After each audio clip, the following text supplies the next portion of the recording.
Hello everyone, আসসালামু আলাইকুম। কেমন আছেন সবাই?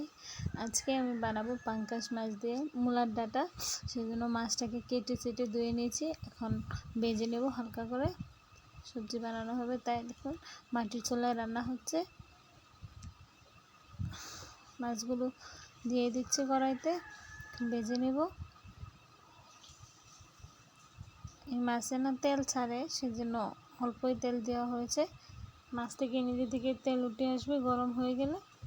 দেখতে পাচ্ছেন মাছ নিজের তেলেই মাছ ভাজা হয়ে যাবে, মাছের তেলেই মাছ ভাজা হয়ে যাবে। মূলার ডাঁটাগুলো অল্প সিদ্ধ করে নেব। সিদ্ধ হয়ে গেছে, এখন মশলাটাকে ছেড়ে অল্প কষিয়ে নেব। মূলার ডাঁটাগুলো দিয়ে দেব। এখন মূলার ডাঁটাগুলো দিয়ে নাড়াচাড়া দিয়ে ঢাকনা দিয়ে দেবো। ঢাকনা দিয়ে জল দিয়ে দেবো। জল দেওয়া হয়ে গেছে।